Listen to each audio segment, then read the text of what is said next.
Good evening. I have 7 o'clock, and I'll call the meeting to order, and I'll ask the clerk to please call the roll. Thank you, Mayor. Mr. Greg David, Present. Mr. Tyler Dean, Here. Ms. Emily Hamburg, Here. Mr. Tom Schmitz, Here. and Mr. John Welch. Present. And you have a quorum, Mayor. Thank you. This evening, we have retired Pastor Gary Green from Gospel Assembly Church in Bel Aire to lead us in prayer. Pastor Green. Thank you, Mayor Benage, City Council. God bless you all. Let's all bow our heads in prayer to our Heavenly Father.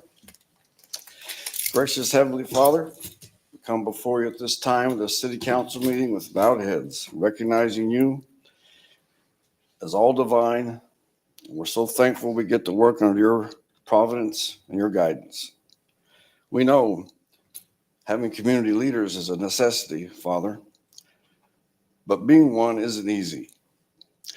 I pray tonight that your divine assistance, your grace, will be their strength, that your tender heart and your mercy toward the least in our community and to the greatest will be their goal, that they serve with honor, humility for the betterment of our community. Lord, we know all blessings come from you. The prosperity you've granted Bel Aire is truly remarkable. We don't want to take anything for granted, the blessings you've given us here. Help us be good facilitators of all those blessings. Help us take each and every need, each and every opportunity that comes our way to serve you with honor. We grant our council members and our mayor to work together in mutual communication, and in your guidance we pray. In the name of your Son, Jesus Christ, who paid the price for our sins, he died for us, and he rose him the third day so that we too might have everlasting life. We pray in his righteous name. Amen. Amen. Thank you. Please join me in pledge of allegiance to the American flag. I pledge allegiance to the flag of the United States of America and to the republic for which it stands, one nation, under God, indivisible, with liberty and justice for all.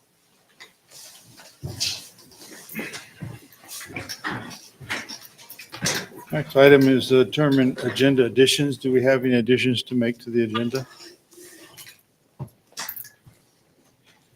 And if there are none, we'll move on to consent agenda. So this consent agenda contains the minutes from July 1st regular city council meeting and nothing else. Mr. Mayor, Mr. David. make a motion to approve the consent agenda as listed and authorize the mayor to sign. I'll second. I have a motion by Mr. David, a second by Mr. Schmidt. All in favor, say aye. Wait a minute. Okay, you want discussion? Yes. You certainly may. It shows in here we had discussion in future issues, item 13A, and that did not happen. That should be struck through or something to indicate that we didn't do that. We would need a modified motion or a sub-motion to make that change. I will motion that we approve. You would have to make a sub-motion. We have a motion on the floor. Sub-motion. I'll get it right eventually. I'm lost at the moment. Make a sub-motion to approve the city council minutes with a change to item 13A that it be struck through to indicate we did not discuss or talk about that. We actually covered that item earlier in the meeting. I'll second it. The motion from Mr. Wilson, who was the second? Mr. David, the second of that sub-motion. Okay.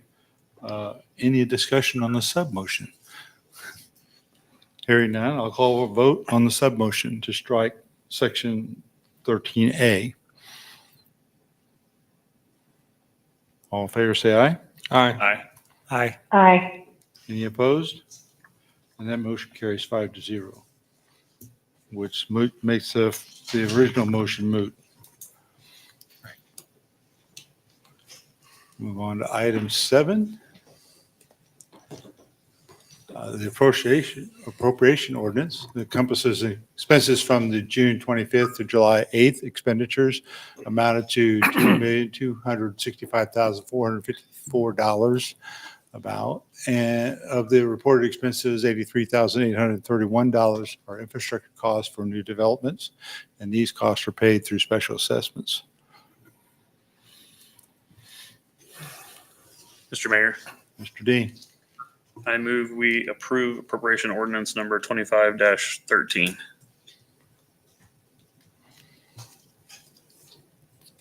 motion by Mr. Dean, is there a second?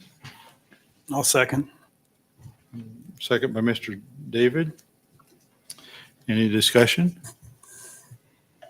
There is none. I'll call for a vote. All in favor, say aye. Aye. Aye. Aye. Any opposed? Motion carries 5-0. We have city requested appearances tonight. So regarding PEC, regarding preliminary design plans for Skyview Park. Somebody from PEC. Oh, Dustin Lohman.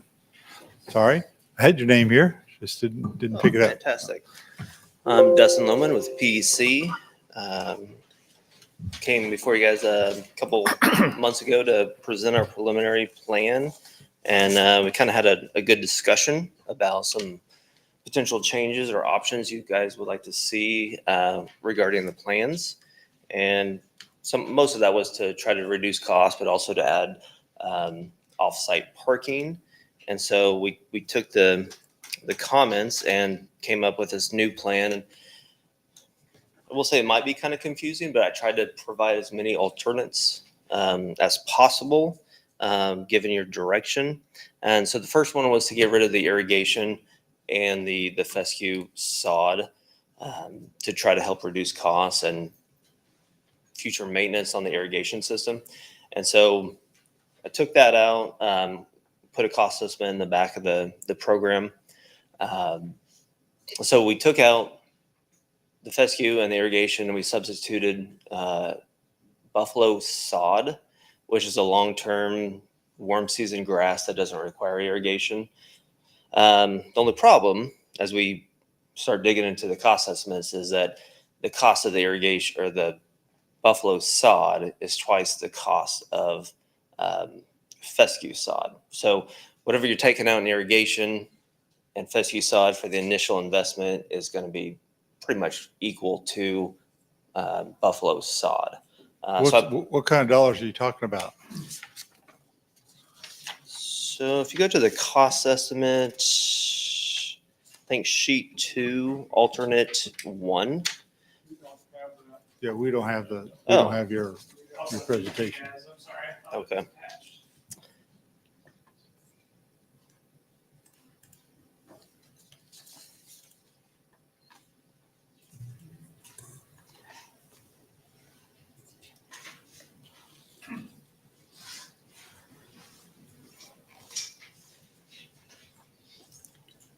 So you can go on and tell us what it is. Oh, okay. I mean, it's Sorry, the way I was that- trying to get my bearings here. Yeah. The cost difference is probably a net of the initial investment is negative $10,000 to $15,000, given the square footage of the sod versus the seed and minus the irrigation. But I did put another alternate in there with buffalo hydro seed. So you're not going to get the full established grass from day one, but you're going to save an additional $30,000 for going that route versus the sod, the seed versus sod. So those were kind of the biggest factors. But then we looked at adding parking spaces, and we added 5 off-street parking spaces. Oh, I do have.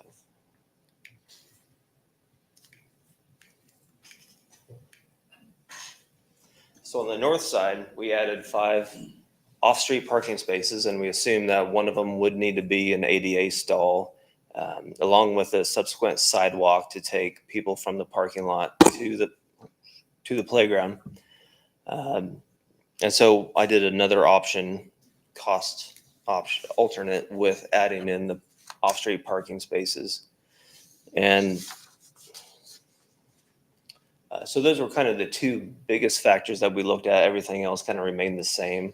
And then we just did probably 4 different alternates for the cost estimates. They're all within $50,000 or $80,000 with each other. And so we just wanted to give you the option that as you move forward, you can see kind of what the costs are. And as you go along, get costs in, you can just kind of pick and choose which alternates you guys would like to have for this park. And so I went ahead and on all the plans, we added this in, the off-street parking stalls. We went ahead and put together a grading plan that included the parking stalls so that we can turn over this document to a contractor and they have all the information needed that, okay, you select, we want A, B, and C or whichever, you have all the information to turn it over and to get a bid. Okay. And that's kind of So there is no irrigation in this plan but Correct. replacing it with a buffalo grass or correct. buffalo sod or seed. Correct. Yeah. That was what we felt like the direction was given last time. Mhm. Just mainly the maintenance issue of the long-term irrigation and finding a suitable water source for the irrigation system. Yeah. So Okay. we just struck it out. If you would like to go back and look at that, we still have all that information. We can provide that as well. Okay. Very good. I'm going to say I think we should go with hydro seeding because grass will do better coming up from seed than from sod unless you're going to have a sprinkler system. You got to water it. I was gonna ask the same question, and who's responsible for seed? It's probably gonna be a public works thing. Like if you're gonna try to germinate seed, it's gonna have to be wet, and it's got to be wet for several weeks. So is that a contract? Would you Yes. write it in as a contractor requirement, or do you think public works handles that? That was gonna be my next question. Typically in our landscape plan and notes, the contractor is responsible for all vegetation and establishment. Forget the percentage, but it must be like 80% established from seed. Right. And then they are responsible for 1 year until they turn it over to the owner. Sounds And- good. And then for the rest of the trees and shrubs, at the end of the 1 year, they have that warranty. And if anything's dead at the end of that 1 year, they will replace it at their cost. I just wanted to make sure that we weren't not covering that and tasking public Right. works with it. Yeah. Right. Thank you. Big Okay. task from the beginning for them.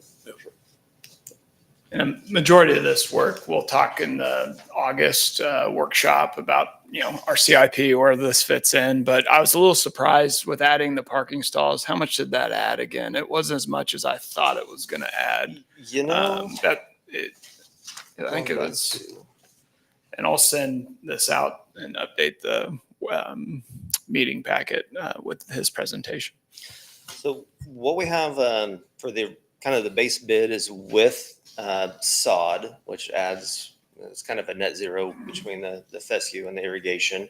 The difference between switching from sod to seed and adding the parking spaces, you're actually gaining $11,000. And so By gain, you mean we're spending less or we're spending more? spending less, yes. Anyway, that's Yeah. that's So interesting. by switching from sod to seed and adding parking spaces, you are saving money. Okay. Yeah, I think if I remember right, the irrigation was around $35,000 or $40,000, and then by removing that, we saved $40,000, and then adding the parking was $25 to $30. So that's where your $11,000 delta is. We can keep talking about it at a later date, but little concerned, no irrigation, how it's gonna stand up. But I hear that the buffalo grass will stand up. That would be my only concern. So ballpark, what is the cost of this park now? So if you went with the buffalo seed and the parking spaces, we have it at around $450,000. Okay. And that is taken into kind of the standard 5% contingency, and then 20% contractor costs on top of all that stuff. So all of that is, hopefully I separated it out so it's clear enough that when you guys can have a minute to dive through the numbers, it'll make sense. Okay. I appreciate that. Thank you. All right. Any more questions for Mr. Lohman? Sure, I have one. So when would people ever be able to get to this location? I mean, because there's got a lot of concrete and streets and everything else that has to get in ahead of time. So are we going to be really the cart ahead of the horse here? And for $500,000? I'm just wondering if it makes sense to do this before there's a good number of homes in that area, unless we think there's going to be a large population moving to it. I don't know, it just seems like the timing's off. Now, if we had behind it there, those bike paths and all that to connect it to other areas, I think it would make more sense, but it just seems like we're a little early when there's really no customers that are going to be there for a while. I don't know, it just seems like a big expense for something that's not going to be used for a while. That's a fair point. Once the rest of the neighborhood starts to fill in and establish itself, we'll turn over sealed plans and you can put them on the shelf and pull them out any day that you see fit. Granted, the cost estimate the numbers may change Sure. given the environment, but I think it would work well with connecting it with the bike path, as it could be kind of the terminus, give a destination for that bike path, Sure. and then potentially make a connection up to the street. So we will provide all the information, and the timing on that is up to you guys. So what is the area this is around? So I can't remember how many homes that is, but if 25% of the homes is just a number, is that a 2-year, 3-year timeline or 4-year timeline to get to 25%? Do you have I'm not any too- ideas on the demographics on that? I don't. Okay. I'm not familiar enough with the neighborhood. I'm sorry. What about the developer? Has he provided any guidance on timelines? That would probably be a question for staff. Dustin's just the architectural. Okay. He's just All right, well, I designing think for us. that'd be He doesn't something have to be- any I think we skin should in the know game on that. that. Yeah, what's that? Yeah, so timeline? Skyview is fully developed on phase 1. If you drive back in there, they're everywhere. Not south of what you're talking. That's Terra Verde. Sure. We did hear a planning case on one of the lots in Terra Verde that the developer will start going. And then I have some more interest in that area as well that you'll see here in the future. But yeah, this is all the Rock Spring neighborhood as well. You'll see on around along 53rd where it's pretty established. But I can get the strict numbers for I think you. it'd be great to see that kind of number. Is Yeah, that road in now, or are we still waiting on that to go in? Roads in. Darn. I was hoping we could get them put parking spots in while they did the road. Yeah, Ted, I kind of agree with your statement earlier. This is a CIP discussion, and I'll kind of echo some of the things I've heard in the past. That this would be our first park in Bel Aire east of Rock. So it's not a neighbor. I want to say it again. This is not a neighborhood park. It's a city park. Right. But I'll leave that discussion for the CIP because that's really where we'll have it. It's a priorities thing. Yeah, and scheduling is going to be an issue. My opinion, I'd like to see the houses either side in so that we wouldn't have construction trucks driving through there. And I would like to see the parking and the grading and the grass put down maybe a year before the rest of the stuff. I don't know that it all has to be done at once. Yeah, and that's something we can work with. As you know, the developer of this donated 3 lots, and he wanted in the agreement there's some, hey, we need to do a public space park. So there is a little bit of a leverage for the city, or a little bit of pressure on the city to build a park, but a lot of that's communicated with the developer, making sure they're happy and working with them as we go through this process. Yeah, I think most of those are for CIP discussions, so we'll do that at the time. Okay. I think August is what you're saying? Yeah. Okay. Yeah, that's the Good. plan right now.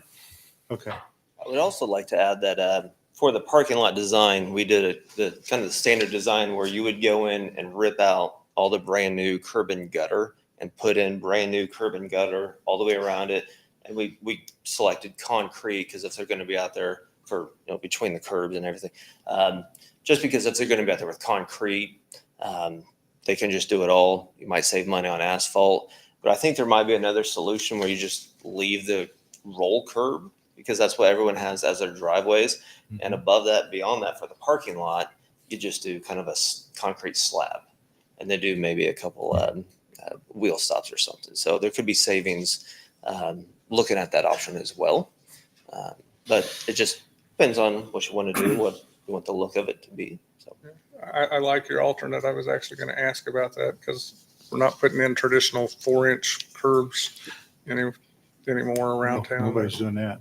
Yeah. So driving into the park, if nothing else, it should slow you down if we leave the existing curb. exactly. So Okay. I personally wish I would have had my own driveway, which would have taken it down to the flow line, but it definitely slows the wife and kids down. So I'm happy with that. That's your trade-offs. Okay. Well, thank you. Appreciate the information. And looks like a good plan. So thanks a lot. Next on the agenda is citizens' concerns. I did not receive any cards. Do we have any cards from our city clerk? Okay. Are there any citizens here who would like to speak to council? If not, we'll move on to council member reports. I'll pick on Emily Hamburg first because she's remote and might have a delay in time. Okay, fair enough. I was just going to mention Stephanie Hayes from the Sedgwick County Extension Office. I think everybody got this invitation to go out to the state fair last week and get a tour of the exhibits from 4-H'ers in Sedgwick County. She just kind of wanted to raise awareness, and it worked. I know growing up in Wichita, I'm now living in Bel Aire, I really thought 4-H was what your cousins on the farm in western Kansas did. But there are actually 15 4-H clubs across the county and one right here in Bel Aire. So it's certainly open to youth here in the city. If they're interested in developing their leadership skills, and it's not just ag projects, there's something for everybody if there's an interest. So that's all I have there. Thank you. Okay, very good. Thank you. Mr. Dean. Thank you, Mr. Mayor. I do have a few items. Last Tuesday, 7/8, I listened into the WAMPO Transportation Policy Board monthly meeting, making a habit of trying to listen into that to kind of stay updated with all those things. Even though Mayor sits on the board, it's nice to listen in and hear the other communities talk about transportation in the region. Today, I attended another meeting for our committee helping to prepare K254 Corridor Association for KDOT local consult meetings this fall. We have an upcoming steering committee meeting on August 1st, where we'll be making recommendations to the K254 board on discussions of priority projects, among other things. So I look forward to that meeting and continuing to help advocate for that. And then lastly, this week, I did receive a message from a concerned citizen about a fish kill in the south pond of Central Park. I relayed that message to our city manager, Ted, and he has already visited with Public Works about cleaning that up and potential steps to mitigation. That's all I have. Thank you. Very good. Thank you. Mr. David. Mr. Mayor, I did attend the Bel Aire Area Chamber of Commerce mixer. That was a nice gathering. Got to meet the new vice president who will become the new president. That's all my report. Thank you. Okay. Thank you. Mr. Schmidt. Mr. Mayor, I've been, when we had that large rainfall, I noticed that we had a substantial amount of water coming down Perryton, and it basically shot past the little ditch, and then it shot past the road. That's the frontage road right there. This is coming from the west going east, and then it was shooting out into Woodlawn and then heading to the south. And there was a small culvert that was no way going to do it. It was the little culvert that just couldn't do it. It tried. But so the water went up above the curb, and then we had cars turning around on Woodlawn. And I thought that was probably an area that needs to be addressed. So I was taking pictures, sent the information to Ann and to Ted, and hopefully we can see if there's a way to restrict that water from either getting to Woodlawn, or if it gets there, make sure we have a way to get it off the street. So hopefully, there was water because I was after the rain. So it wasn't like it was running exactly then, but there was just more water than should be there. In fact, in the past, we never had this issue because the street was higher. So hopefully we'll get it addressed, but that's about the only thing I have. Thank Very you. good. Thank you for pointing that out. So, Mr. Welch. I noticed 45th got finished. It still needs striping, but it's a joy to drive on now instead of dodging potholes. Also, somebody, I'm not sure who was responsible, Ann would know, fixed the major hole there at the Oliver and 45th intersection. I'm appreciative for that. Thank you. Public Works did that. I saw them out there working on it. Good. Thank you for doing that. Yeah. Good job, everyone. Yeah. Great. Okay, well, I'll move on to the mayor's report. So the League of Kansas Municipalities is holding their annual conference along with the mayor's conference on October 9th through 11th in Overland Park. These are good opportunities to learn new things and make connections at these conferences. Any city council member interested in attending should let Ted Henry know so as soon as you can. We get the best rates if we register before July 25th. The Regional Economic Partners, REAP, is holding a regional water summit on Thursday, September 4th from 8:30 to 1 p.m. at the Wild Prairie Event Center in Newton. So registration information will be coming later. I don't have that yet. Last Saturday, I attended the Sedgwick County Association of Cities meeting in Derby. Sedgwick County Public Works made a presentation on stormwater quality and quantity regulations. They were wanting to reinitiate the Stormwater Management Advisory Board. It's called that SMAB. Government, we always got to have these acronyms and abbreviations, right? So that has not met since 2017. Actually, this is the first I remember ever hearing about such a board. It appears Bel Aire did not participate in this board in the past, but it may be wise for us to do so if it is reestablished. Sedgwick County is considering an idea of establishing a stormwater fund with funding through special assessments or other options, but not through ad valorem property taxes. Bel Aire has a stormwater fund, and residential customers pay $2 per month to this fund. Our city manager says we have about $600,000 in that fund today. And much of this will be needed for the two culvert projects, one on Rock Road and one on Oliver. As of right now, I'm not convinced that the SMAB is a good idea. It feels like another government bureaucracy. But we have too much of that as it is in government. So as they present more information, we can consider what they are planning before we making decisions about that. Right now, they're just floating ideas out there. On Wednesday, July 9th, getting ahead of myself, I attended the Utility Advisory Board meeting. We reviewed the latest Consumer Confidence Report for Bel Aire. This was published by KDHE. Bel Aire rain total year to date is 22.8 inches. So we are 4.5 inches above average year to date. With the passing of Art Tenbrink, we do have an opening in UAC. And if anyone's interested in applying for this board, please go to the Bel Aire's website and submit a volunteer application form. The only August primary in Bel Aire is for USD 259 District 1 School Board. There are 4 candidates for this position. Today was the last day to register to vote in this August primary. Mail-in ballots will start going out tomorrow. If you want a mail-in ballot, you need to apply for that by July 29th. The Kansas legislature passed a new law that says that mail-in ballots have to be in the election office by 7 p.m. on August 5th in order to be counted. There's no more grace period due to late ballots. So early in-person voting at satellite locations is July 31st through August 1st, 10 a.m. to 6 p.m., and August 2nd, 9 a.m. to 1 p.m. Bel Aire City Hall is an early voting satellite site. All voters, regardless of where they live in Sedgwick County, can vote early voting at Bel Aire City Hall, but this will not be the case to vote on Election Day, August 5th.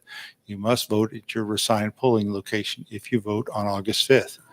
Election Day voting is from 7 a.m. to 7 p.m. While it may seem like an unimportant race to vote in a primary only for school board candidates, it is important that we vote. Wichita schools have to change what they are doing. The testing data shows that 70% of 10th graders in Wichita are not proficient in math and English language art skills. Yet Kansas is among the top 15 states in the country for the amount we finance our schools. Change will only start when we vote for good people to head up the school board. I'll now ask our city attorney for her report. Thank you, Mr. Mayor. I'll give two brief updates to the governing body. First, the Kansas Rural Water Association partnered with the Kansas Department of Health and Environment to provide a webinar on the new lead and copper rule and other rule requirements. It was very helpful. People could tune in and ask questions, told us about where we started, where we are, and where we are going from there. There have been some initial results from the lead pipe survey that's been released already since October 24.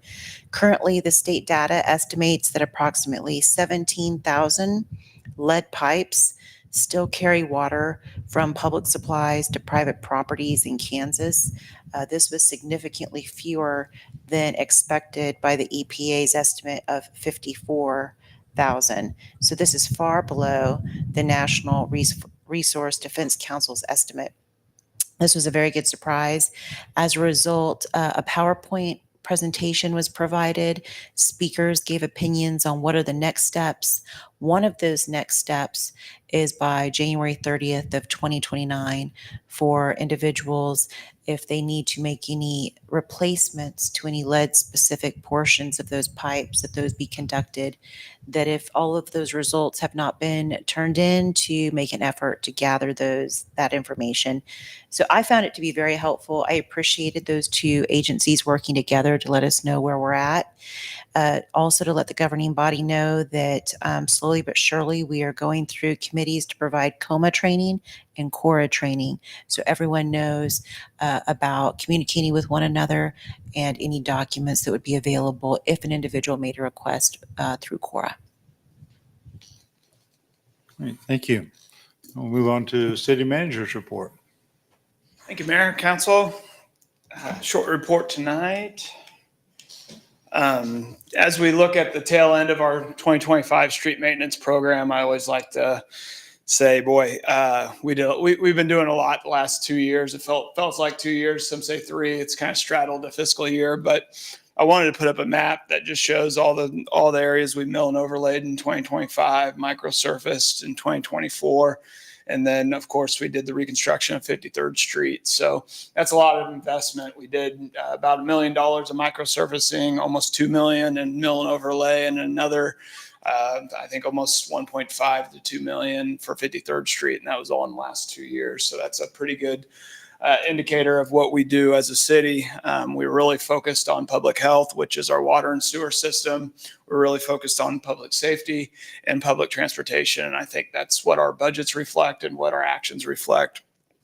As far as the 2025 plan, the numbers are still going in as they're still working on a few areas at Lawn Terrace. But overall, this does not include the overlay of 45th Street. That was kind of a side project that I thought. But we had a $1.9 million budget. Right now, we're just about $7,000 over with a lot of the change orders. But other than that, I thought it went pretty well. And I really think as we continue to update our 5-year plan, our rolling 5-year plan, we look at mill and overlay as a solution. I think it was well received by the communities. I've had a lot of thank yous, more than usual. So that was nice.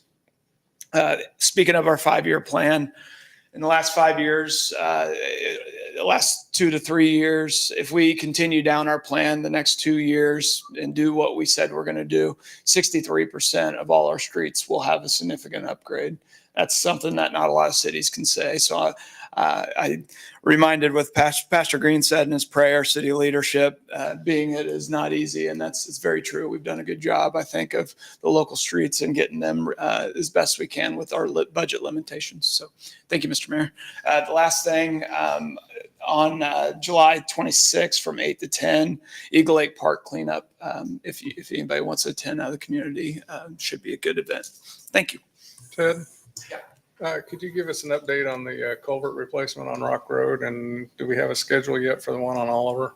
Sure. I don't think we have one on Oliver yet. They're still saying late July. I'm looking at Ann right now.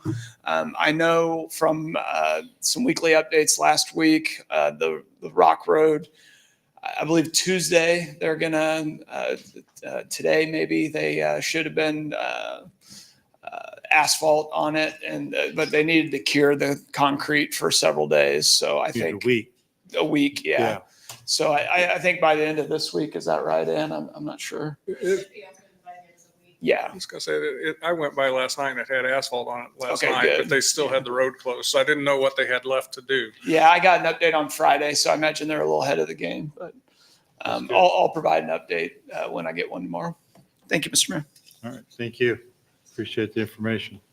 On item 6A, so this item is as construction of the new public works facility progresses, it's time to order custom or specialty equipment. The first purchase request is for catwalk system. I didn't know we were going to have cats at the public works system, but okay. Keeps the mice Companies away. have been solicited and reviewed by our ownership representative, project architect, and staff. The money from this comes from our public works facility budget, which was a special budget we set aside for this project. And the ownership representative, Kurt Jurgensen, is he here today? Oh, he's back there behind. I can see him behind the, so there he is. Great. All right. And architect Matt Ham are here to discuss and answer questions. So if you please come to the podium and let us know what you know and answer questions. Yes, sir. The Any questions? First thing I'd like to clarify, which threw me off, is this is ultra fiberglass systems, but I believe it's a steel catwalk that we're building, not fiberglass. See, and this is where I get to turn to my architect and go, is this correct? Yeah. It's a fiberglass coated. I mean, it has a steel structure, but it's Coated. as waterproof and salt-proof as we can make it. Given that it's in the wash bay and you got road salt and debris and all that, we could have put up a galvanized structure. We decided to try to do something better in hopes that it would, would wear better over the long term. And this was the best solution we could come up with. And it is just a little detail about it. It's a cantilevered catwalk that actually hangs off of the structural wall, which is precast concrete. So there won't be any columns sitting down in the water. It's all up and away from the staff that are walking underneath it. So it should be really efficient and last a very long time. And it's on both sides of the wash bay so that they can wash one side of the vehicle and go over to the other side and wash the other. So how high off the ground is this then? The vehicles go underneath it or beside it? It sits, so it will not be over the vehicles. In other words, it's not a bridge. It sits on the walls and it's located so that you are above the vehicle in terms of you can wash down on it so that you can get to the roof of the vehicle. So this is like a 10-foot from the floor? At least. Yeah, that building has a high roof structure. Okay. And then there's stairs that go up either side. So there's no ladders to climb, nothing like that. It's all very OSHA safe and the railings are made for that purpose. And so it should be very good for them. So, Mr. Mayor, so this was included in the budget assumptions for the project, I assume? Yeah. And we're having to vote on it because So here's, I know it's a little confusing. We have, and I try to put it up there. It's hard to see, I know, but we have the base grant and then that's going to cover what we've approved so far is the base grant portion with our match. Any additional equipment I tried to keep outside of that so that we could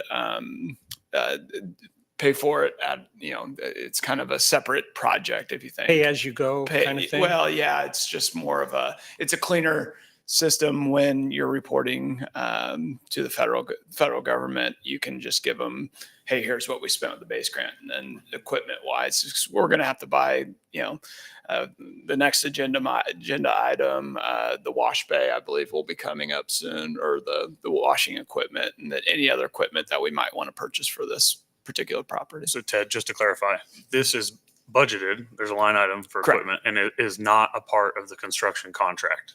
That Correct. is why we're having to approve this separately. Correct. Okay, perfect. And is it within the budget that we assumed for this?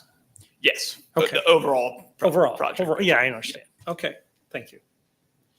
Yeah, you'll see that equipment line there, $500,000. This is only 33,000 of that. So there's a lot more to go apparently. Apparently. Yeah, this is kind of a primer. There's going to be, we might see Warming us a up. few other ones. Yeah. There's a couple on the agenda tonight. I'm going to say the next agenda item is quite a bit Next, more next expensive. one I is a little saw more that. expensive. Yes, that's true. Okay. Okay. So any more questions concerning this item? Because these same gentlemen, I think, are going to speak to the next item as well. So, Mr. Mayor, Mr. Dean, I move we accept the contract with Ultra Fiberglass Systems for catwalks in the amount not to exceed $33,658 and authorize the mayor to sign all related documents. Second. motion by Mr. Dean, a second by Mr. Welch. Any additional questions or discussion? If not, I'll call for a vote. All in favor, say aye. Aye. Aye. Aye. Any opposed?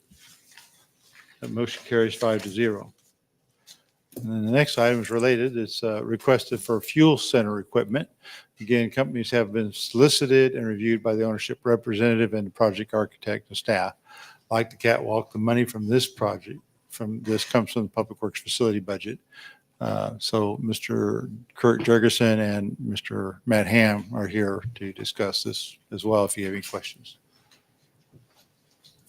I think I read in here, these are above ground tanks, so they're easier to take care of keeping the area clean of hazards, that's contaminants, I guess, is what I'm really after. And no smoking around them. No smoking on public property anywhere, right? Well, On city property. Yeah, but particularly around these tanks. So I have the same question then. Is this the size that was planned for, or is this even more than what was planned, or? This follows with what was planned for, based on discussions with Marty and his staff and the Okay. consumption of fuel that they I use. think this is about 3 times the size of the current ones. The current one's a 500-gallon tank, and this is a 1,500-gallon. And They seem the pretty reason is to large. get some synergies there and use some fuel so we can save some money possibly on some of Sure. the fuel use. I thought it was 2 tanks, one for diesel and one for regular gas. One's 1,000 and one's 500, but I don't know which one's which. Is the diesel the bigger one? Right. I've got the information. Not sure it really matters. I'm just, Yeah, I can't remember either. And there's actually a third tank for a deaf fuels. I'm not exactly sure. It's an additive, I guess. So there's three tanks there. Yeah, 1,500, 1,000, and a 520 gallon double wall tank. well, and there was something else for oil collection, wasn't there, included in that? That's the one I just read. Okay. Yeah, there's also, as part of this, there's tanks in the building. So this is Sort of what the you were whole talking pack, about. where the whole fuel This was package. a fuel Waste. station, which is remote from the building, which sets apart on its own. And then there's fluids in the building itself to help them with managing oil changes and fluid changes in the vehicles. So this covers both of those. So it's waste oil collection then, not the actual new oil? Okay, They'll have both. It'll be both, okay. Plus a distribution system so that they can get the oil to the vehicles. Okay, pretty thorough then.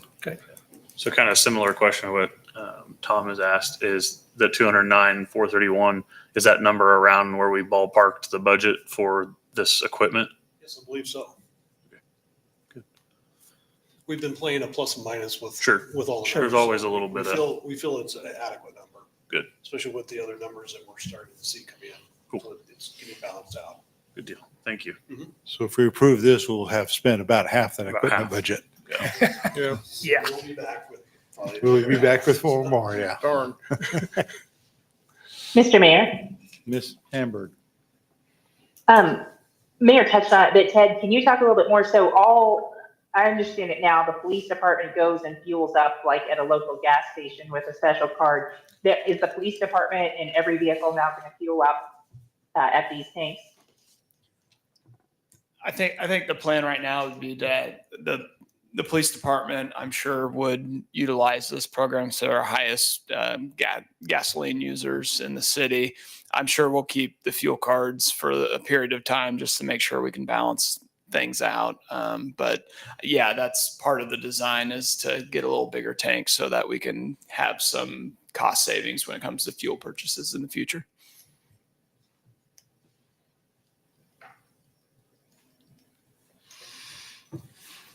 I will make a motion to accept the contract with Double Check Company LLC for fuel center equipment and installation at the new Public Works facility in the amount of $209,431 exactly, and authorize the mayor to sign all related documents.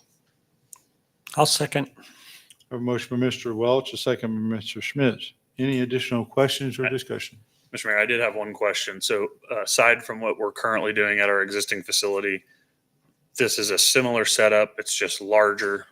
There's no like new requirements that we're having to follow as a city that we weren't already following at our existing facility. That's one concern I have, is just what kind of cost could there be that we're not talking about? Are you talking about new regulations? I think Just the way we currently operate Public Works, this is essentially the same way we're operating now, just maybe a bigger system and more capable system. Correct. Yeah, I can't think of anything we're doing different other than just modernizing. Gotcha. The tanks that are above ground are double walled. Right. For So containment. as far as protection from spillage and things, they're built in. Right. So that might be a little bit different. I think they may have containment there, but Got it. otherwise it's just a more modern approach. Perfect. Thank you.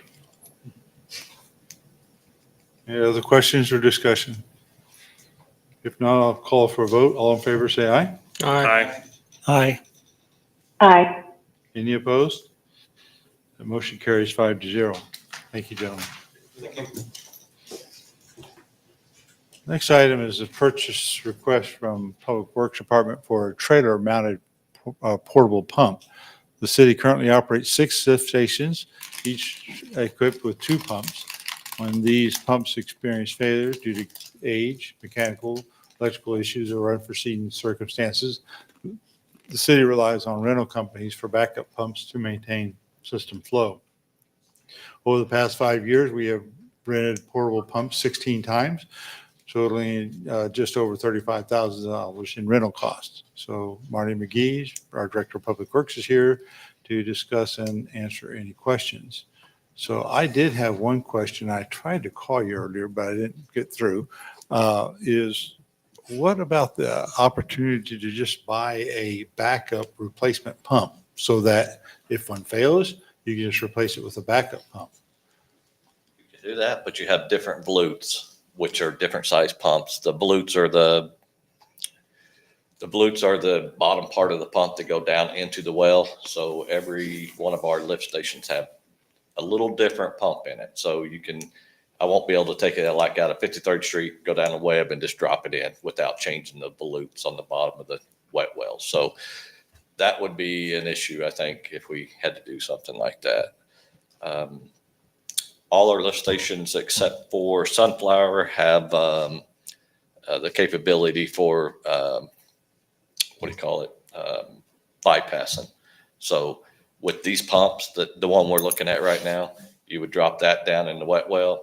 You would pump it over to a bypass, open a valve, and then push it down if one of the pumps was to fail or we had electrical failure or anything like that. So I don't think it would be the best idea to say, let's spend 50, 60,000 or 80,000. I think the next pump's going to be for that, and try to put that pump into that wet well. So this is the way to go. Most cities have these. Everybody I've talked to, I don't think I've talked to anybody that doesn't have a bypass pump.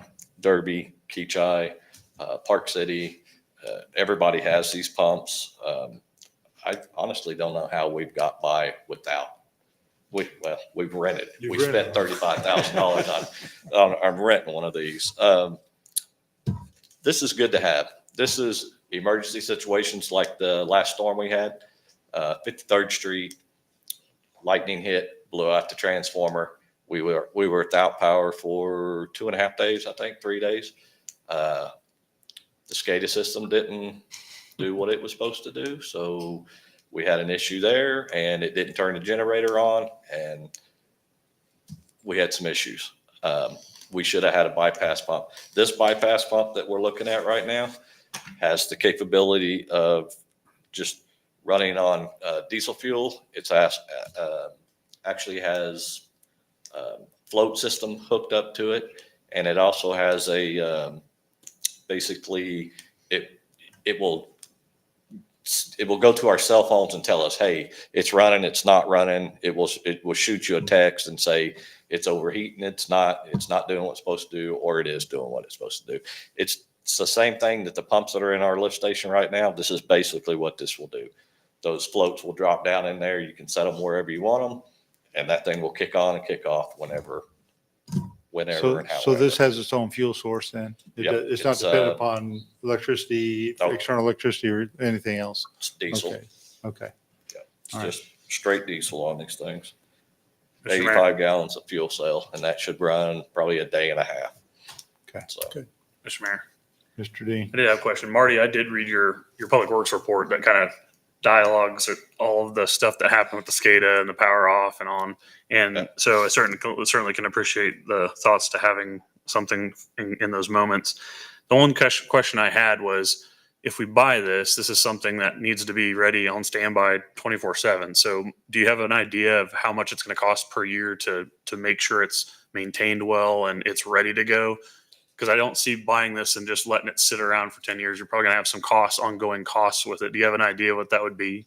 to be honest with you, I don't think that there's going to be much cost at all with this. I mean, we can use this when it flooded the other day. I could have went to Elk Creek and used this and helped drain the streets and push it all out of the street Yeah. to help those people, the water from getting up into their driveways and up into their house.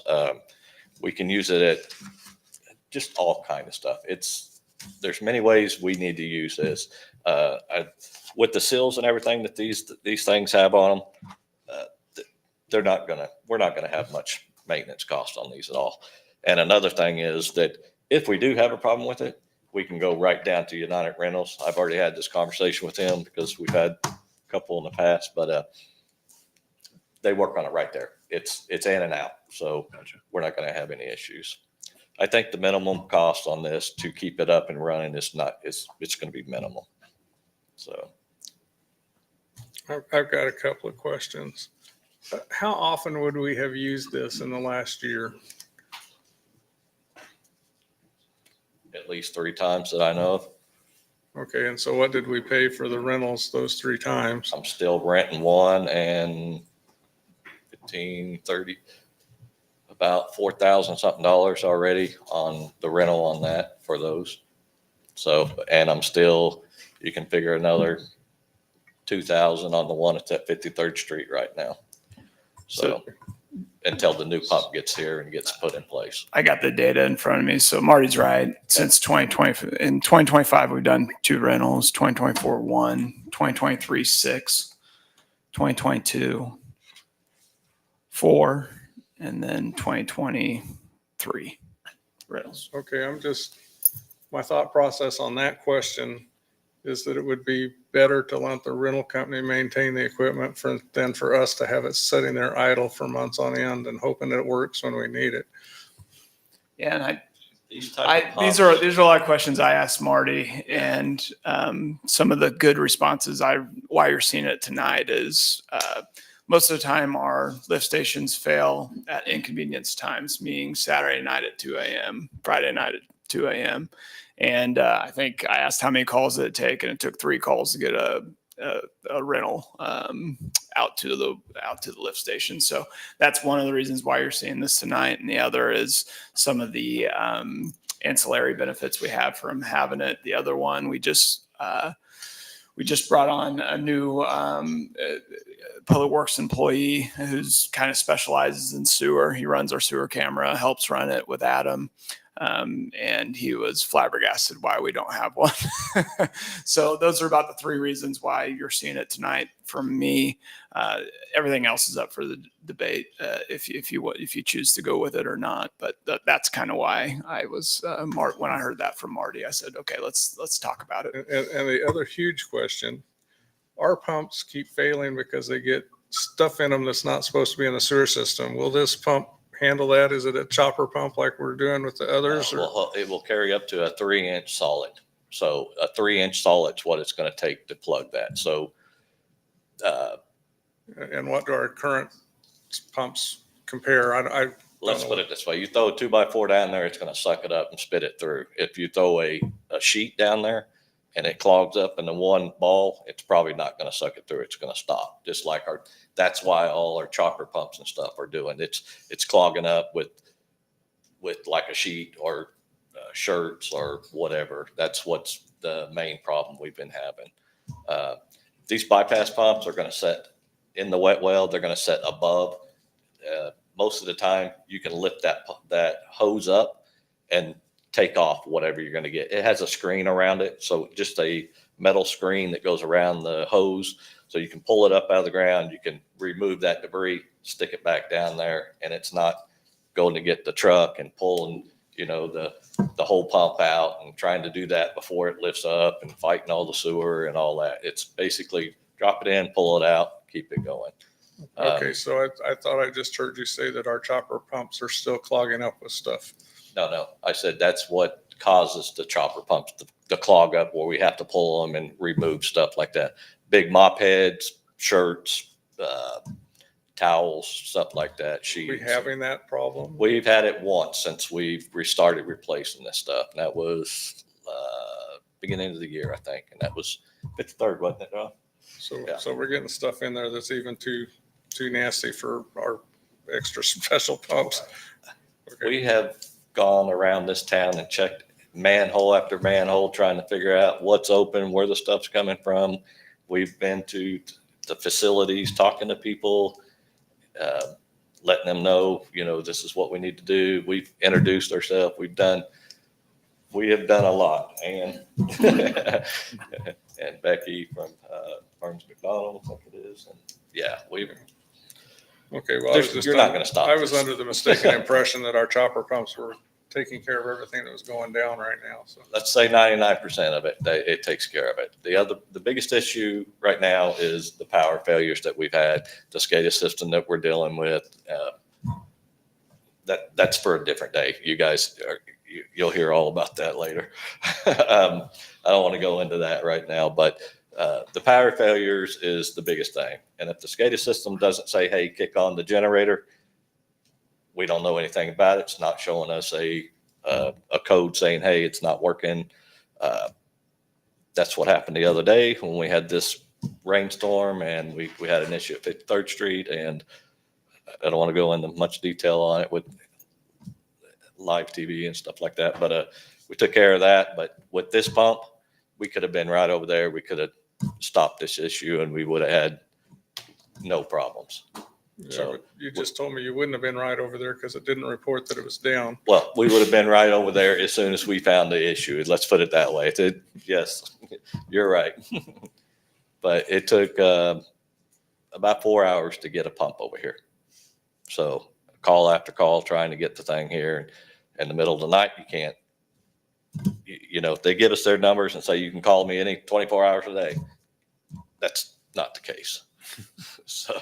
You can call them, they just don't always answer, right? Right. I understand this is a lot of money for a pump. But I think it's something that the city needs, and I think it's going to benefit us in the long run.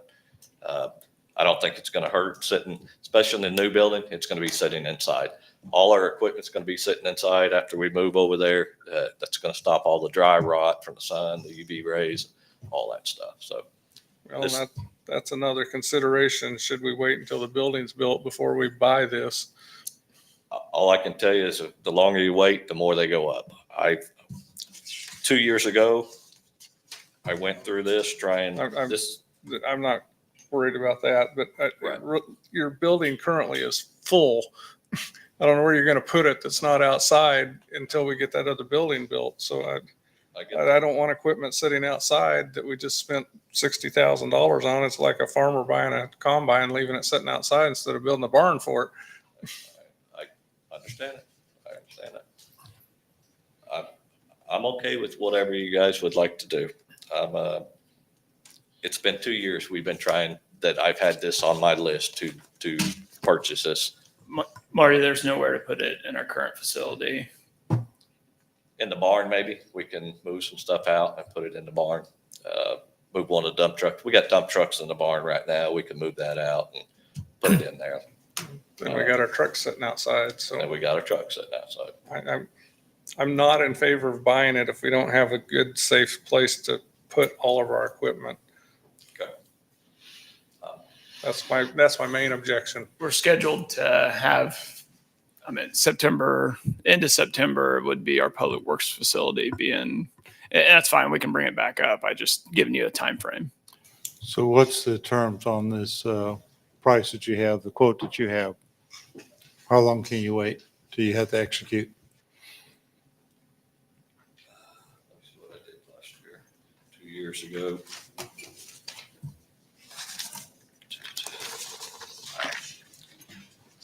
I had 3 quotes 2 years ago. I did Cummins, Ironclad, and Velocity pumps, and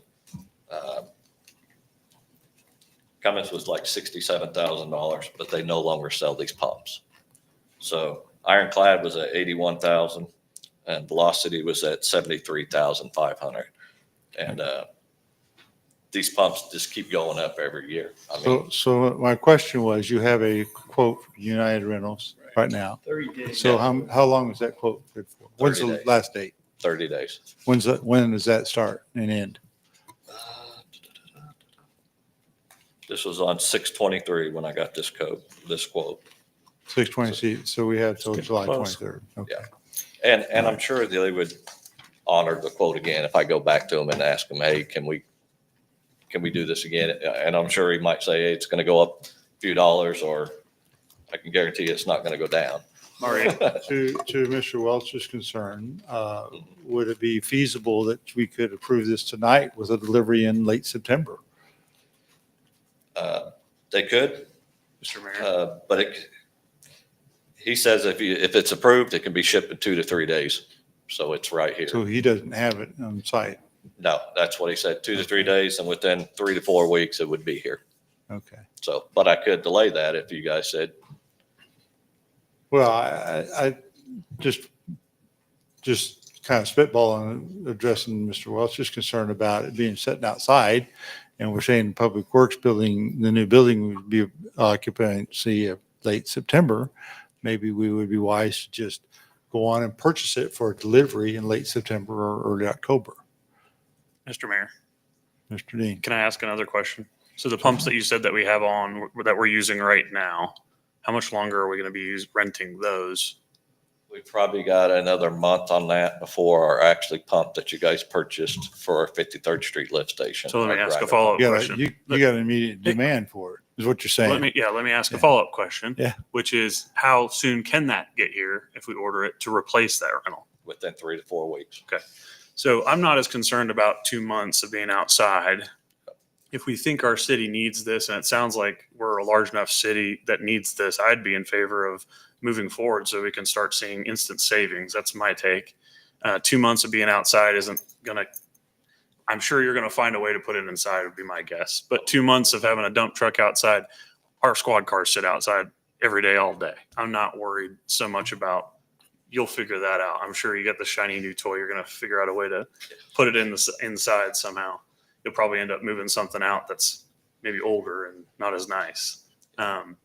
I'd be in favor of moving forward with getting it because we need it, and we need it now, and saving the money from the rental. Because the quicker we start using our own, the quicker we'll build up the ROI to replace the cost of buying it in the first place. So that's my take on it. Well, I actually forgot that we had one actually currently being I rented. remember him saying it. I Yeah. was like, wait, how So, long? good point. So a month, that's six, what, 1,500 a week? Yeah. That adds up. Mr. Mayor, Mr. Schmidt. so when these are in use, aren't they outside?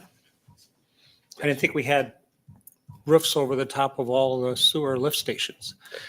They actually sit outside at the lot where they're selling these things. So, I mean, they're on the lot, they're outside right now. They're designed for that, They I are. assume, since it's going to be outside.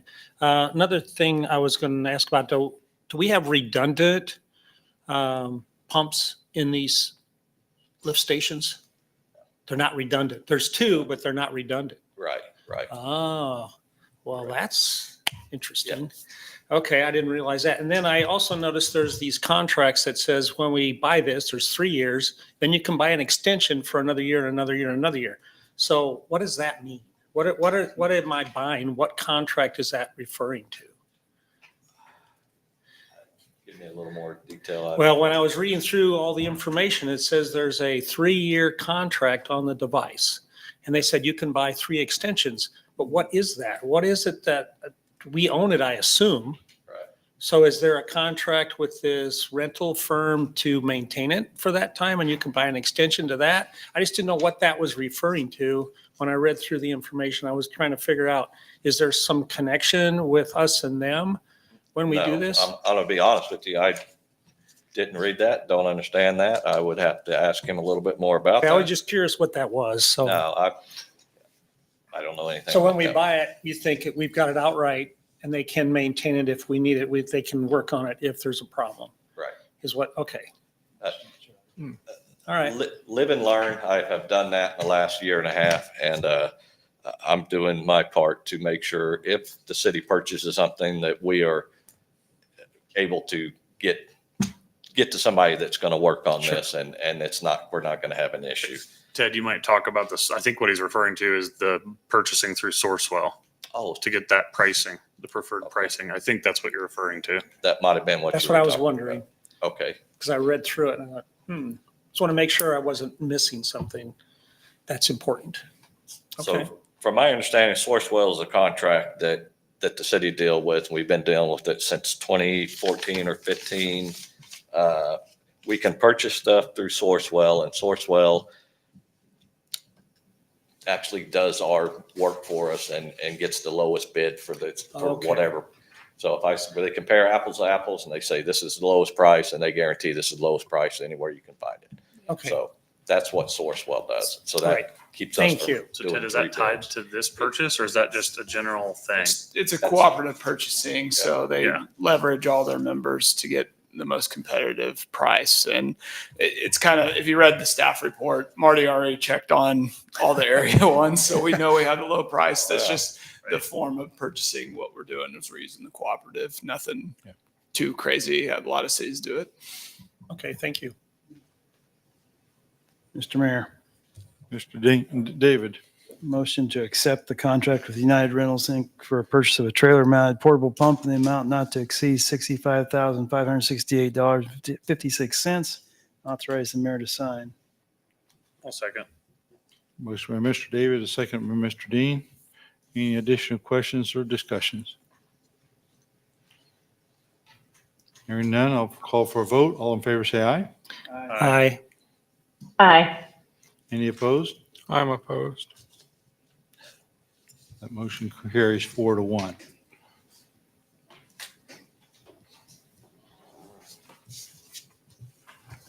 Move on to item D.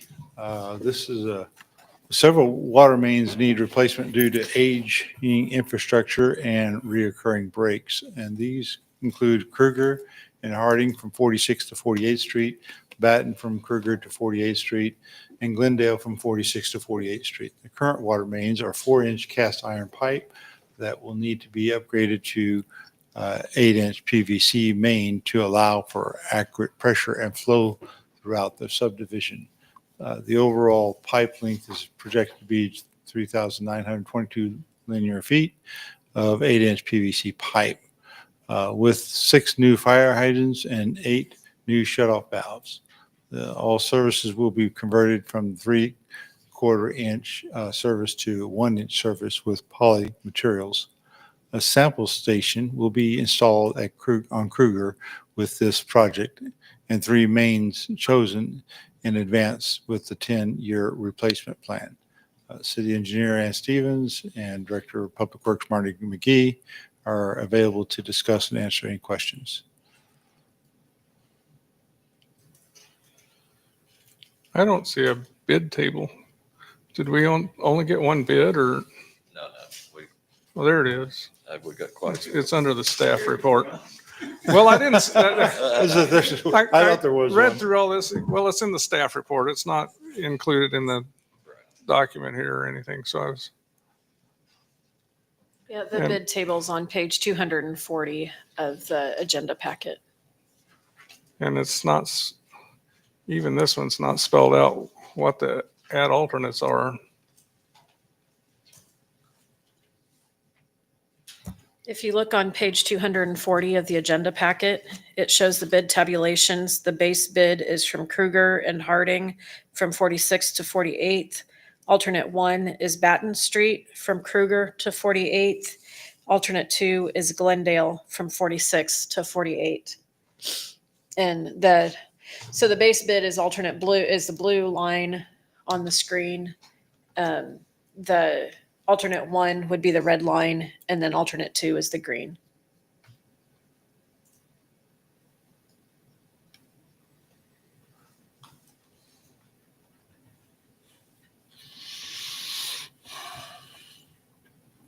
Okay, I still don't see multiple companies on here, but Are you looking at page 240? I am. I don't It's usually not read the documents that way. I do the HTML pages and links. Okay, I'm not really familiar with that. Also on page 134 of your packet, there is an abbreviated table that shows the contractors that the bids were sent out to, and then the total amount of their bids, which would be the base bid plus alternate 1 and alternate 2. You know, I was looking for a table that had the base and an alternate 1 and an alternate 2 and a total. Oh, gotcha. I don't think we have that. I haven't No, seen but that we one. usually do it that way. Yeah, I saw that page. Is that not? It's in there. I just don't read the document this way. Yeah, this was a collaborative effort between myself and Marty. So taking your comments into advisement, we will make sure that that gets corrected the next time we bring something before you with a similar layout. So what you've got here, then I'm going to rephrase, is that you're proposing UMC for 781,000, including alternates 1 and 2? Correct.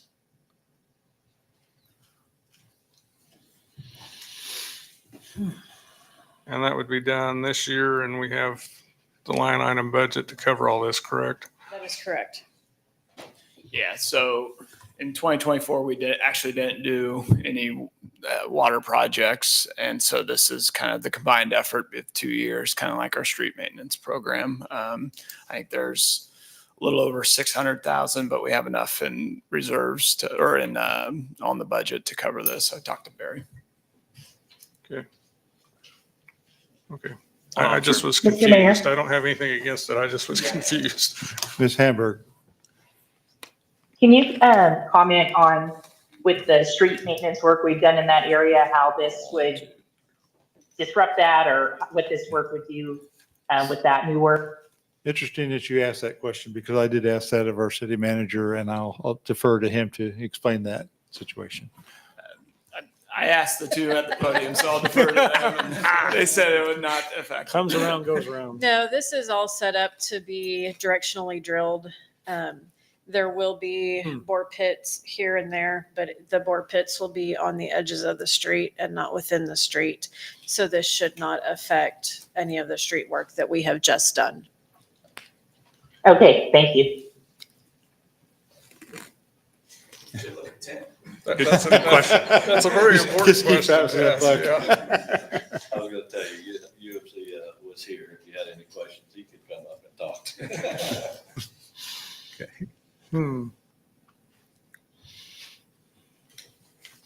Marty, Marty, you might talk about some of the problems in this area. I mean, this is a big project that we've been dealing with for years, and staff's going to be very happy to get this done. Yeah, and I think in the last 5 years, we've had about 4 breaks over there. This is all cast iron pipe over there. The pipe is really needing to be redone. 2 of these lines, that was, like Ted was saying, that was from last year, and we didn't do them. So that's why we rolled them into this year. 4 breaks on 1 line is quite a bit. We're just waiting. I mean, it's a matter of time before we have a disaster over there, and we're gonna have to do this. Do you think those are breaking because of the age of the pipe or movement of the soil? It's because the pipe is deteriorating. When we get down to put a sleeve around it, to put a coupler on it, to look at it, it's all rusted through. So it's the age. The age of the pipe. It's just the end of life. Cast iron, it's going to rust. Yeah. It's gonna rust. Oh, yeah. And I did have a question. It kind of looks like we engineered this in-house. Did you have some assistance? It looks like maybe some GIS map. Like, could you explain how you two tag teamed it? Yeah, it together? certainly. So what we have always done in the past was just put together kind of a very crude lines on GIS and called out points. With the complexity of this project, we wanted to make sure that we were really calling out and putting more of a bid form together, similar to our subdivision projects, since we were using our new bidding procedures and bidding forms that Ms. Schrock has developed for us. Needed a little bit more assistance, so I reached out to Garver and asked them for some drafting assistance for this. But between myself and Marty, we're the ones that put it together. Garver did not do any design work for us on this. Great. Well, it is different than what we usually see. Just like I'll make the comment that what Mr. Welch said, not having the bid form summarized I'm used to seeing that too, but it looks great. It looks like you guys did a great job. It's really thoroughly done, and it's good to hear that we're attacking something that we have that's a known problem, and hopefully it'll free up Public Works. If we approve this, it'll free up Public Works to deal with some other issues in town. So appreciate your work on it.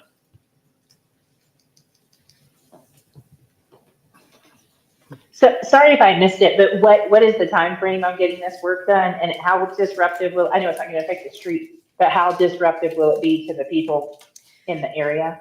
Sure. So we did bid out the start date, substantial completion, and final completion. The start date provided by UMC was August 4th. The proposed substantial completion is November 21st, and that means that the project is basically complete and usable. The final completion is any reseeding, any final dirt work that needs to happen to leave it to an area as good or better than what was there now. And that final completion date is December 1st. Please be advised, these do depend on weather. So if we get horrendous rains, that will likely pause it for a little bit. As far as disruption to the neighbors, it should be fairly minimal. There will be additional traffic in the area with the workers and then their equipment. But the main disruption will just be to residents' yards. We will work with our communications staff as well as UMC to get advance notice to residents. If there are any particular plants that they are in love with, we'll try and give them at least a couple days opportunity to get those moved elsewhere for the time being. See if UMC can help us, and maybe painting areas where they think their bore pits are going to be. The actual change order over from the old line to the new line should take roughly a day. We'll go ahead and put out notices to the residents on door hangers that, hey, just heads up, your water will be shut off for this time period. It's kind of similar to a water main break in that instance, but we're going to try to do our best to minimize the disruption to the residents. So does the water supply system get replaced all the way to the meter at each home? Or do they just connect it in, not at the meter, but at the street? No, the service line will be getting replaced as well. All the with way up this to the meter? project. That is correct. Good. All right, thank you.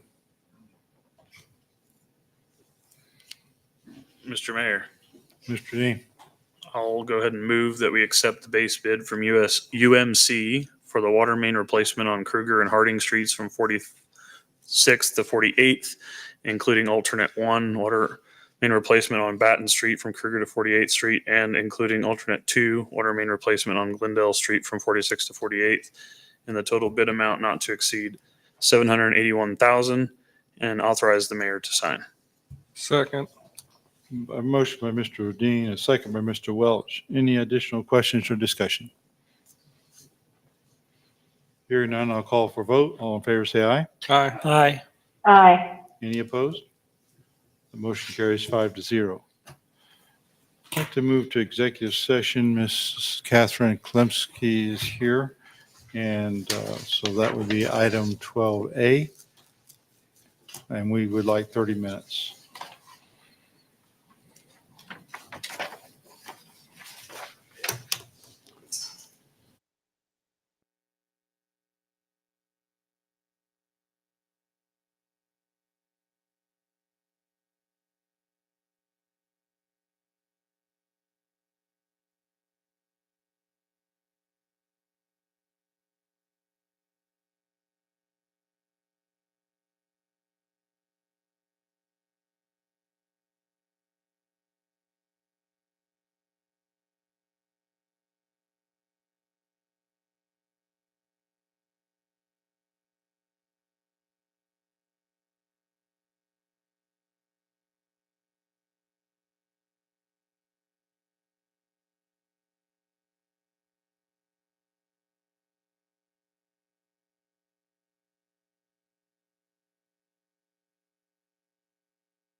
Can you hear us, Emily? Apparently not. Yeah, I can hear you now. I'm back Okay. in Okay, very the good. open meeting. All right. So I'll call the meeting back to order. We held an executive session. No binding action was taken. We're ready to go on to item E, which is this item for construction observation of the 45th and Oliver Bridge replacement project. City engineer Ann Stevens is available. Well, I think she's available. Is Ann around still? Okay. Well, she will be here momentarily to discuss this and answer any questions. Does anybody have questions? I don't know. She's coming around. So I give her an opportunity to answer them. She's not Well, here. no- She can't ask them. I'm just saying, if nobody has a question, we can move on. Well, that's entirely up to the council. I'm just giving you the opportunity. I don't have any questions. I'm going to go ahead and make a motion to accept work order number 18 to the master agreement for professional services with Garver for construction observation on the 45th and Oliver Bridge replacement project, billed hourly in the amount not to exceed $30,080, and authorize the mayor to sign. I'll second. Motion by Mr. Welch, a second by Mr. David. Or is there any questions or discussion? Hearing none, I'll call for vote. All in favor, say aye. Aye. Aye. Aye. Any opposed? The motion carries 5-0. Go on to item F. This item deals with the traffic standard ordinance for Kansas cities. The city attorney, Maria Schrock, is available to discuss and answer any questions. And there was a summary provided late yesterday about the changes. So I think that went out late yesterday, what those changes were. And they were also included in the updated packet that came out today. So. Yep.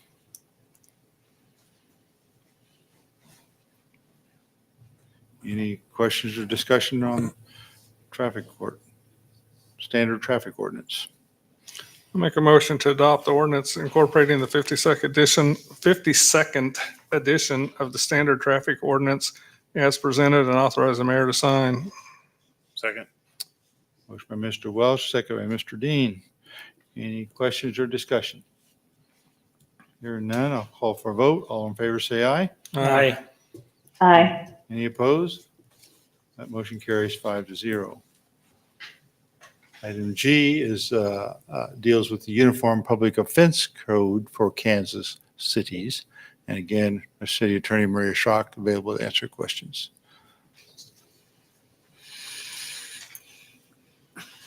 Well, And Mr. Mayor, again, the summary was also put into the packet today. So, Mr. David. a motion to adopt the ordinance as presented and authorize the mayor to sign. Second. Motion by Mr. David, a second by Mr. Schmidt. All in favor, say aye. Aye. Aye. Aye. Any opposed? That motion carries 5-0. We already did the executive session. We won't move on to the future issues discussion. So something I just want to throw out for consideration is the potential for a sales tax for specific purpose of paying off the bonds related to the land purchase. And I had asked our city manager to come up with some quick numbers on that. And I think that will reduce our property tax burden by about 30% of what we currently are taxing. So it's a pretty good chunk of change that would see a difference in ad valorem taxes. But it would be for the specific purpose of doing this. Now, the reason to bring it up at this time, special elections now are limited to 3 times a year: March, August, and November. You can't do them any other time. They can't have a February or January. That was done in the last legislation. November is the right time to do this if we're going to do this. And in order to do that, we'd have to have an approval submitted to the election office by September. I don't know the exact date in September, but it's an early September date. So what my thought on this is, if we want to pursue this, we would put it on the November ballot, and it would not go into effect until January 1st of 2027.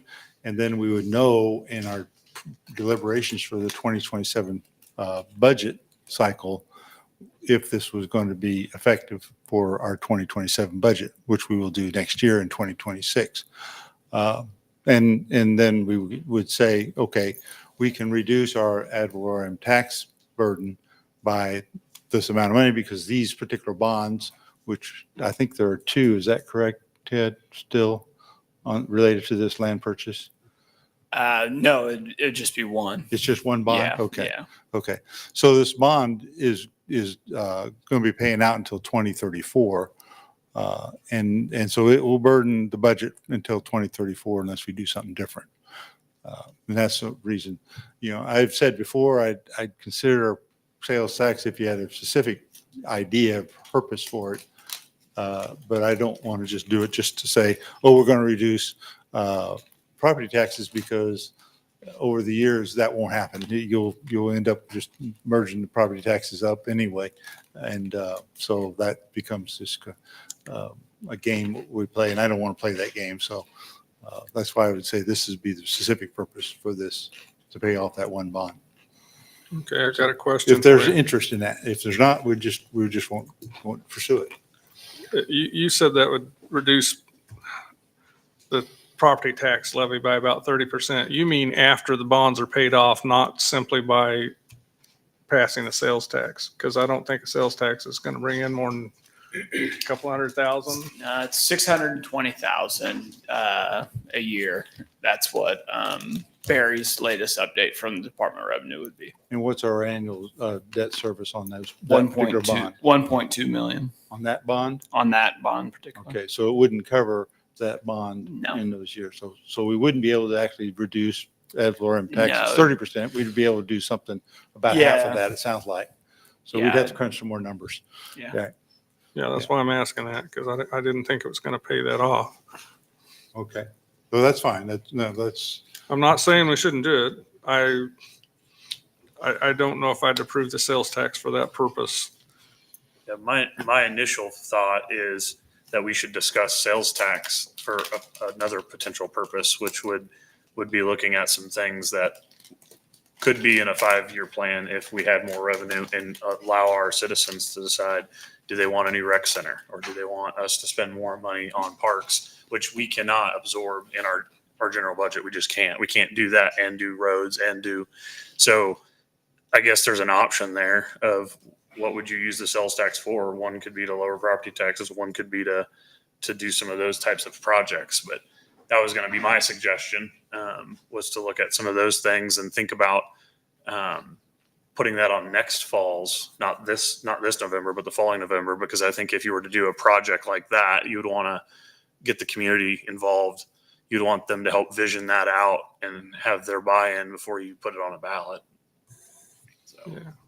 Yeah.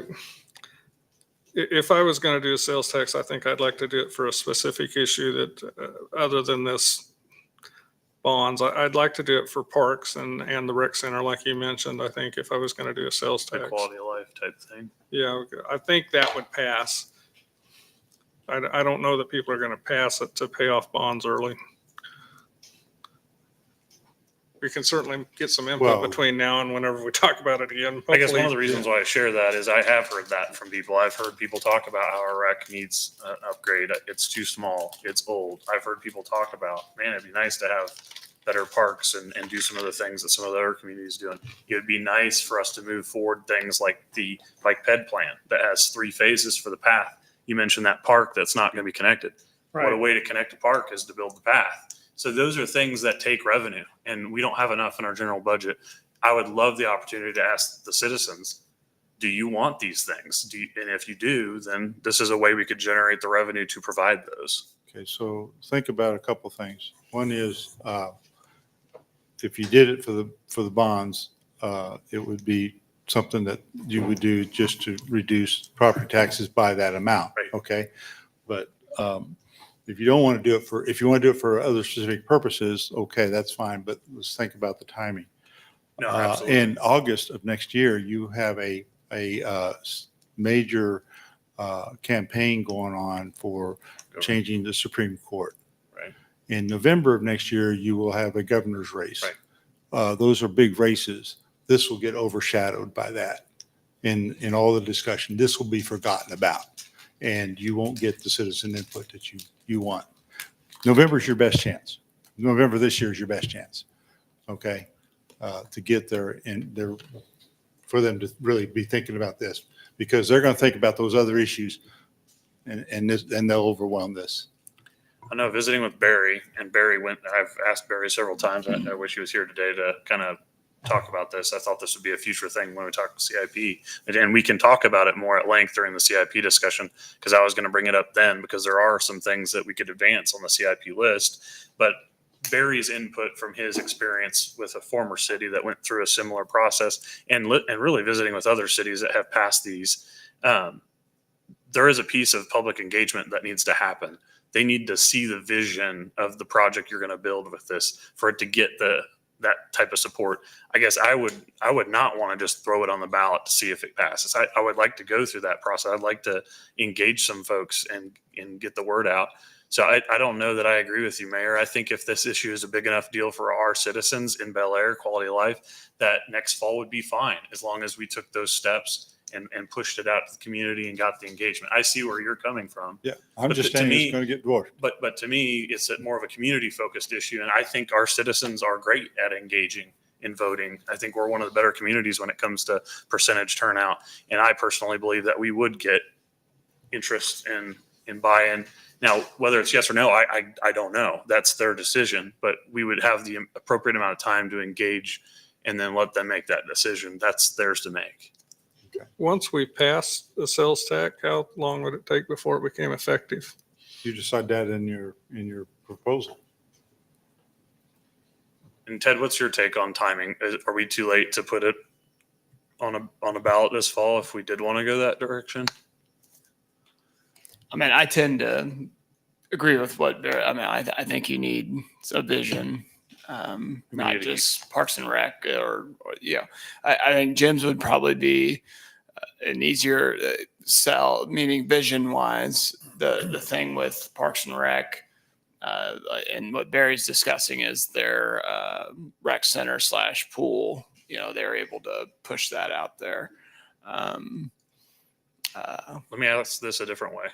Do you think with the concepts we did a few years ago, which covered at least some high level numbers, it's not a design, it's a concept, and that was shared with community during some of the open houses, and they gave feedback on the parks and the rec.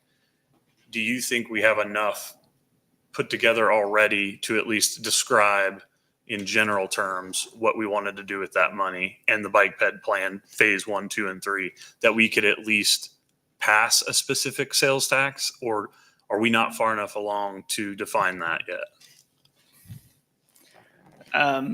For me, I mean, yes, we do have a lot of material that we could use for however vision we want to go. I'm waiting for the council to let me know what to do, and I'll do it. Basically, I don't want to weigh in on the political side of whether or not a 1 cent sales tax is going to pass or not. I understand what you're saying, Mr. Councilmember Dean, about trying to put together a package of what the plan is. Yeah, that takes time, and that's not something we would be ready to do this year. I agree with that. I wasn't thinking in those terms when I threw this out. That's something you brought in just now. So I agree with that you would need to develop that, because we don't have that right now. I mean, we have some things we talked about in the past, but none of those came to fruition. Well, to be frank, a lot of things have changed since even that concept was done almost 3 years ago. And I really do think the community deserves to weigh in on, are we building a community center? Is it going in the same location? Is it going in a new, there's a lot of decision type things that go into the vision of what are we doing on parks, what are we doing on rec, and what are we doing with our paths. To me, those are the 3 very obvious ones that we can point to and say, these are special projects we could spend sales tax dollars on and elevate the current service level. If we don't collect the service or that type of extra revenue, we're going to really kind of just maintain what we already have. And so that's an easy discussion to talk about what yes looks like and what no looks like. You just have to have more of the vision, the concept put together, and we don't have that. So I am afraid that we shouldn't put it on this fall just to do it. It would be a next fall thing, even though, as you stated, it could it could be overshadowed by some other things. But I guess I believe in our community, and I feel like if our community is supportive of doing that, then they'll weigh in on it. So back to my Mr. Mayor. question. Go ahead. I still want to know how long it takes after you pass this before you actually implement the tax. Is it a week, a month? There's got to be things that happen before you can actually And start I can collecting get the that tax. information for you. I don't know exactly, so I'll have to. get Okay, back to because you on that goes into the other thing. There are 3 times a year we can bring this up for a vote. Correct? That's what you That said? is correct. So it One of doesn't them's gonna have to cost be you. this November. It doesn't have to be next November. We could do it in the spring or the It'll summer. cost you in March. You'll have your special election cost. Okay, but there's also then the election that August. comes, the August election. It could become Yeah. part of August. Too late for I budget. understand. I don't think next November is a good time either, but I don't think that it's either this November or next November is the decision. No, it just depends on if you're wanting to use this. And my proposal was, if you're using this to help reduce the property taxes, and that would be something you could use in your budget discussion next year. If we wait till August of next year to put it on the ballot, we only have like 2 weeks to get the budget done after that. And that's not enough time. And it should be fairly easy to quantify if we use this for bonds, what it means on your property taxes. Because I believe we said 9 mils went towards the land debt. And so Yeah, so- we're looking at this as half of that. So it's 4.5 Yeah, mils. so $620,000. But don't What put was it in about pennies. $130,000 a mil, so 4.7 mils. Okay, but we can multiply that out, and I think we figured out a mill was about $40, so we're looking at $160 in property tax. So would people rather spend the $160 to pay the bonds off sooner, or would they rather pay for a parks? And I think that's the question that should be put out there, and it's probably already being talked about on Facebook right now. We should let I think we people lost weigh in everybody on already. what they want to do. Yeah, that's perfectly fine. We should do that. But Mr. Mayor, yes, Ms. Hamburg. I think this is an interesting proposal. I think I almost think of it a little bit opposite from Councilmember Dean, although I see where he's coming from. I mean, I keep thinking about 2034, and that's when, you could give a 4% mill reduction and then keep 4%, for 4% of your budget that was just being dumped into land debt before. I'd want to see some analysis about we're within a decade, we're within 8 years, what would the interest savings be to accelerate paying these off and that sort of thing, and go from there. I don't know though. Trying to put it on the November ballot this year, that's awfully quick to get that vision and that explanation out for something that may be a little more harder to catch than saying, hey, you want a new rec center, which I'm not totally sold on using the sales tax for that sort of thing. Anyhow, I'd want some more information about the finance side of it, and then also if we did it, can we shackle ourselves and future council members with a sunset provision once it was paid off? So thanks. Yeah, I think in other bond proposals that I've seen, they do put sunsets in them. That's very common. They usually put a date that they become effective. That's very common. So you say, okay, if you pass, just hypothetically, you pass it in November, but it doesn't become effective until January 1 of 2027. That would be something you could do in your ballot initiative. It could actually spell that out. Okay, so that's a possibility. But I think to your point about analysis, I would like to see some analysis of that as well, as particularly, I think if we want to do just the bond thing, which was my original proposal, I think we could get that analysis quickly. Doing some of this other, like Mr. Dean was proposing, I agree, that's going to take more time. It's going to take a lot more thought and discussion to make that one happen. So I agree, we would not be ready for that one at all this quickly. But we might be able to do the bond thing this quickly. I don't know. And Ms. Schrock, can you remind me, is it September 1st is the date to get it on the November 1st ballot? I need to look at that, Emily, but I'll get an answer for you. It's a September date. It's an early September date is what it'll be, but I haven't actually asked that question, so I don't know the specific date. So we've at least got this August to stew on it.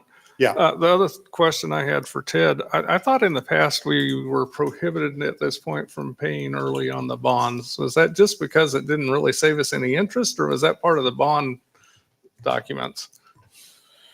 I'll have to check on the bond documents, but right in front of me, $9.2 million out remaining from the total principal and interest, 8.5 million on principal, 724,000 on interest. So we're right at the tail end. I guess we could save $724,000 if we paid it off early. I'd have to check with bond counsel, but I know they're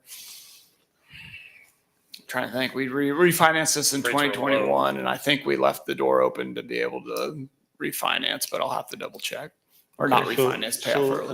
another possibility is, especially if this is not going to be, the sales tax wouldn't generate enough to actually make the debt service, is it just pays whatever, a portion of the debt service, which reduces the amount of tax, of property tax that we have to set, to ask for. So it would have that advantage even if you can't pay them all. And there are call dates. I don't know the particular bond terms on this particular bond, but yeah, most bonds have call dates. And if you can't pay them off before those call dates. You can do things of tricks like putting it into a bank and earning interest, and hopefully the interest pays more than you're paying on the bond. But I don't know. A lot of tricks. A lot of tricks there. So I mean, I assume those bonds are really low interest compared to the current environment we're in. Yeah, they're sub 2, I think. Right. yeah, they're pretty low interest, but that wasn't my purpose. My purpose was to get rid of the debt service on the property tax. I just was addressing Emily's question about interest, and I think the answer is that we'd save about $100,000 a year in interest. That's what it sounds like from what Ted's telling me. So we're not really going to save a significant amount of money on interest.